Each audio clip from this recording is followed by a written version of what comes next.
Hello दोस्तों, मैं आप सभी को मेरे चैनल एनिमे स्टोरी एक्सप्लेन पर वेलकम करता हूं। प्रीवियस एपिसोड में हमने देखा था इताची सास्के से पीछा छुड़ा के उस खुफिया हाइडआउट में पहुंच जाता है। तो अब टाइम है इसके अगले एपिसोड को एक्सप्लेन करने का। लेकिन उससे पहले अगर हो सके तो डिस्क्रिप्शन पर मेरे ऑफिशियल और पर्सनल दोनों इंस्टाग्राम अकाउंट के लिंक है, तो अगर मन करे तो प्लीज फॉलो कर देना। चलो अब बिना कोई समय गवाए इस एपिसोड को शुरू करते हैं। Now start the intro.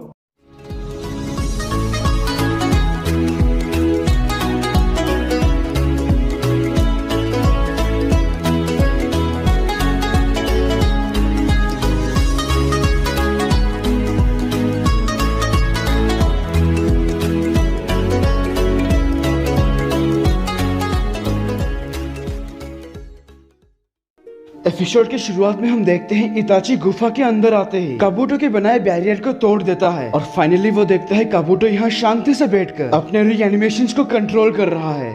तो आखिरकार तुम यहाँ आ ही गए इताची। जब तुम हमें काबू कर रहे थे मैंने उस वक्त तुम्हारे चाकरा की दिशा को भाप लिया था और यही तुम्हारे जुत्सु का रिस्क है ना? लेकिन चिंता मत करो क्योंकि अगली बार तुम्हें गलती करने का मौका भी नहीं मिलेगा। सलाह देने के लिए बहुत बहुत शुक्रिया इताची। मुझे आज पता चला तुम मेरी कितनी चिंता करते हो। हाँ, लेकिन तुम्हें कुछ चीजों के बारे में पता होनी चाहिए। यही कि ये रीएनिमेशन जुत्सु कुछ भी कर लो पर नहीं रुकेगा। तुम मुझे मार भी दो तब भी नहीं रुकने वाला। सिर्फ मैं अकेले से रोक सकता हूँ अगर मेरा मन हुआ तो। आसान भाषा में समझाऊं तो तुम मुझे मार नहीं सकते चाह कर भी। अगर मैं मर गया तो ये जुत्सु कभी नहीं रुकेगा। तो इस हालात को देखकर लगता है मेरी किस्मत ने मुझे अभी तक धोखा नहीं दिया।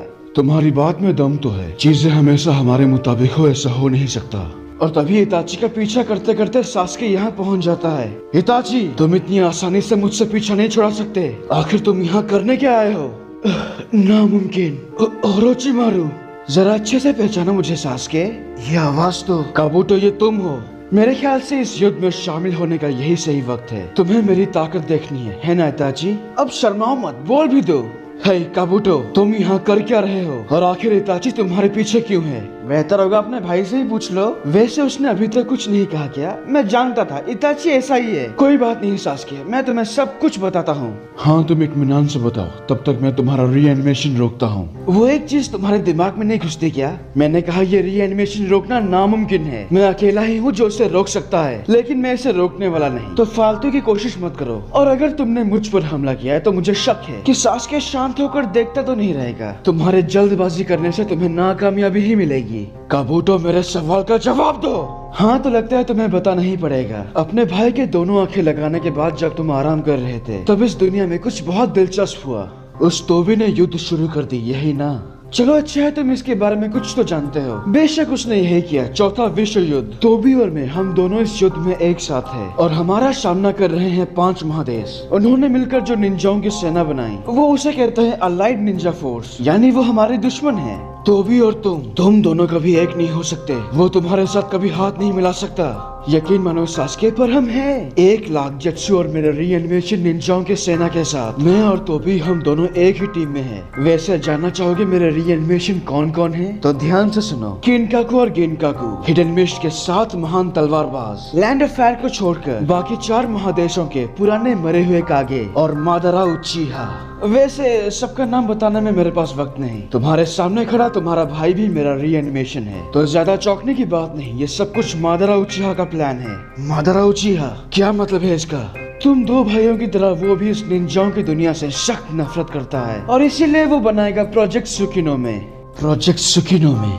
हाँ, उसका प्लान है पूरी दुनिया को गेंजुत्सु में कैद करने का, और वो भी हमेशा हमेशा के लिए। वो ये सब कुछ 10 टेल की मदद से करना चाहता है। हमारा मकसद लगभग पूरा हो चुका है। अब बस हमें 9 टेल जिनचोरिकी, यानी तुम्हारा दोस्त नारुतो, और 8 टेल जिनचोरिकी किलर भी, जिसको तुम पकड़ने में नाकामयाब रहे, उन दोनों को हासिल करनी है बस। और अब तो वो मादारा उच्चीहा युद्ध के मैदान में तबाही मचा रहा है। तो ये है युद्ध की अब तक की कहानी। अगर इताची तुम्हारा रीएनिमेशन है तो ये यहाँ क्या कर रहा है? मतलब इसे तो अब तक सील हो जाना चाहिए था। इसको इसका जवाब मैं देता हूँ। मैं यहाँ इसीलिए हूँ क्योंकि मैं अब इसके काबू में नहीं हूँ। जैसा कि तुमने कहा था इताची, सारी चीजें हमेशा हमारे मुताबिक नहीं होती। तुम्हें समझने में मैंने बहुत बड़ी गलती की है। यही वजह है कि तुम मेरे काबू से बाहर हो। ये किस्मत की बात है काबूटो। शिशु इचिहा की अच्छी किस्मत मेरे साथ थी। तुमने मेरे सभी सवालों का जवाब नहीं दिया काबूटो। सास्के, ये मत सोचना कि तुम पूछते रहोगे और उसका जवाब मैं तुम्हें देता रहूंगा। ये जरूरी नहीं है। वैसे एक बात तो सच है कि तुम कभी नहीं बदले और मैं कभी बदलूंगा भी नहीं। सास्के, तुम जानते हो ना तुम्हारा भाई यहाँ क्यों है? सिर्फ तुम्हें मारने के लिए। तुम्हारे भाई ने क्या कहा तुमने सुना सास्के? रीएनिमेशन पूरी तरह से फॉरबिडन है, तुम जानते थे। लेकिन देखो ना, इस जुत्सु की मदद से तुम दो भाई एक और बार मिल पाए। ये सही नहीं है इताची। मुझे लगा तुम मेरी तारीफ करोगे।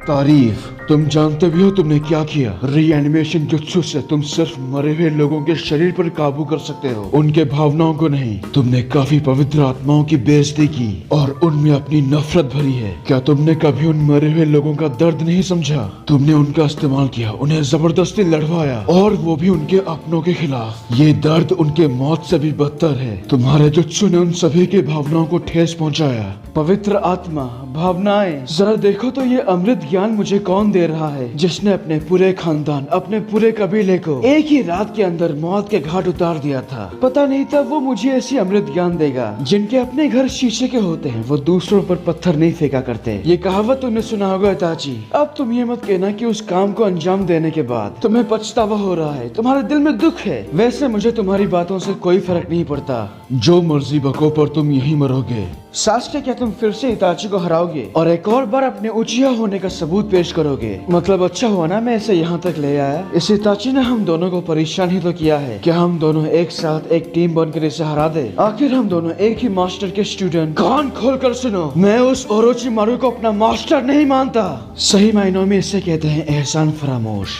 मैं यहाँ सिर्फ अपने भाई से बात करने के लिए आया था। तुम मेरे बारे में कुछ नहीं जानते। तो सास्के, बताओ तुम किस तरफ हो? उसके मुंह से इतना सुनते ही सास्के उसे मारने ही जा रहा था, लेकिन हमारा इताची उसे रोक लेता है। आखिर क्यों? ये भी उस ओरोचिमारू जैसा है। मतलब ये मेरा दुश्मन है और अब तो ये तुम्हारा भी दुश्मन है। हम इसके बारे में बाद में बात करेंगे, पर मैंने अपने फैसलों को कुछ हद तक बदल दिया। पहले हम इसे हराएंगे, लेकिन जान से नहीं मार सकते। अगर तुमने इसे मार दिया तो इसके रीएनिमेशन निंजास कभी नहीं मरेंगे। सबसे पहले मैं इसे अपने सुकुयोमी गेंजुत्सु में डालूंगा, फिर हम इसी के ही हाथों वो जुत्सु रुकवाएंगे। बहुत अच्छा प्लान है इताची, लेकिन मैं तुम्हारे सारे गेंजुत्सु के बारे में जानता हूँ। बस एक बात जान लो, मैं तुम्हारे सुकुयोमी या किसी भी गेंजुत्सु में नहीं फंसने वाला। मैं उम्मीद करता हूँ तुम दोनों के साथ खेलने में बहुत मजा आएगा।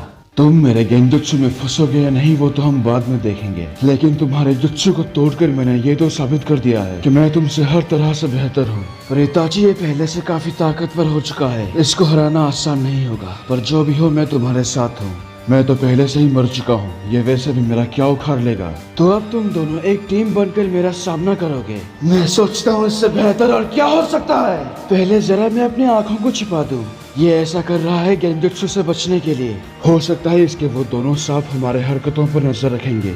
बड़ा जानते हो सांपों के बारे में, फिर भी मुझे नहीं हरा पाओगे। ये इलाका मेरा है और फिलहाल प्रकृति मेरी तरफ है। सावधान सास्के, हो सकता है ये जगह उसके लिए फायदेमंद हो, या फिर उसने यहाँ जगह जगह जाल बिछा के रखे होंगे।